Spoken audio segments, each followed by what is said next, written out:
Hi, my name is Zach, and I have here with me today Dee. Tiffany. Jeff. McKenna. Ryan. Alright. I'm here today to give a quick and brief introduction on the game of rugby, which a lot of people really don't know a lot about. So, the league I actually play in, which is the most familiar to a lot of different people, is called Rugby Union, different from league rugby, but today we're only going to focus on that. So, it starts off with 2 teams of 15 players. You play with an oval-shaped ball, as such as this right here. It is about 11 to 13 inches long and weighs about 13.5 to 15.5 ounces. This is a actual regulation game ball. So, we also play on a field which is about 100 meters long by 69 meters wide. In terms of yards of normal, I guess, US way, would be 109 yards to 75 yards. It's a little bit bigger than an average football field. So, the game is played with 40-minute halves, and you'll have about a 10-minute half. There is actually no stoppage in time at all during the game unless there is a very serious injury. Other than that, the game plays on. It's not like football where you have timeouts or any time stoppages for out of bounds. It's just go, go, go, go, go. So, that being said, the game is split up between 2 different people, or 2 different types of people. You have forwards and you have backs, and one of the backs being designated scrum half. The forwards are usually the bigger guys, such as myself. The backs are some of the smaller guys, in reference they'd be kind of either the running backs or wide receivers for football. The scrum half would essentially be the quarterback. He's the guy that can, at any time there is a stoppage, he was the guy that can pick up the ball and he can throw it out to any of your other guys. There are plays that are in rugby, but most of it is just kind of on the fly. You're just kind of going to give it to the first person you see, and you're just kind of going to go and gain as much yards as possible. According to the BBC Sports, which is the British News Channel sports section, the objective of the game is to outscore your opponent. Same as football. You really just want to keep going and win. I mean, that's just as simple as any type of sport. You just want to win. So, it is a contact sport. All tackles must be below the head and shoulders, otherwise it is deemed an illegal high tackle and it is a penalty. Similar to soccer, actually, you get yellow and red cards, and depending, you can actually be in the sin bin, depending on the penalty you have and the amount of time allotted for the penalty.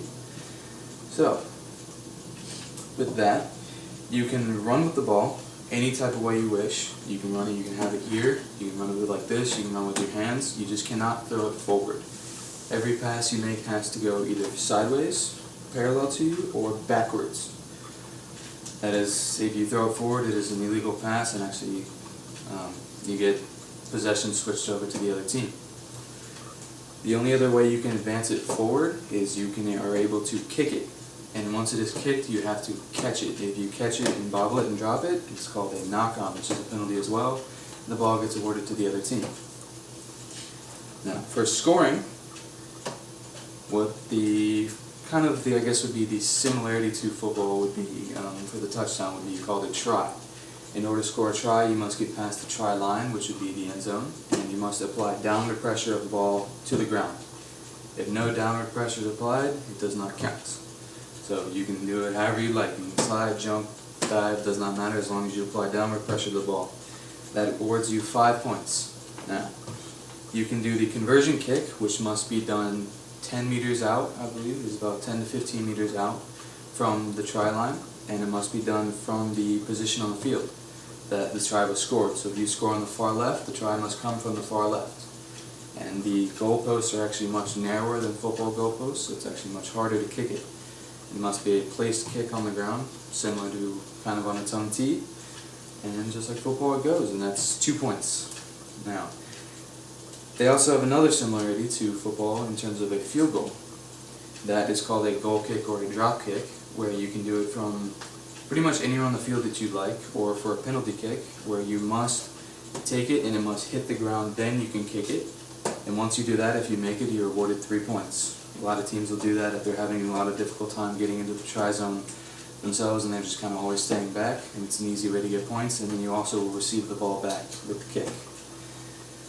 Now, for any time that there's contact where there is a tackle made, there's a situation called rucking or scrums, where you must knock the other players off of the ball or the area of the ball in order to gain possession of it or keep possession of the ball. Otherwise, you will lose possession of the ball.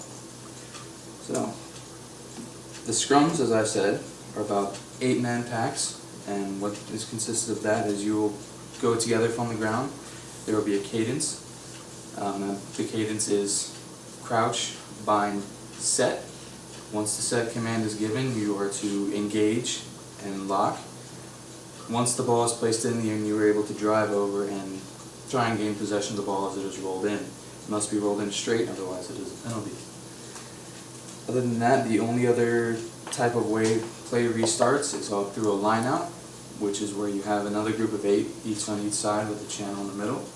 And the ball must be thrown in from the sidelines overhead, and lifters will lift a designated lift, basically jumper, to get the ball.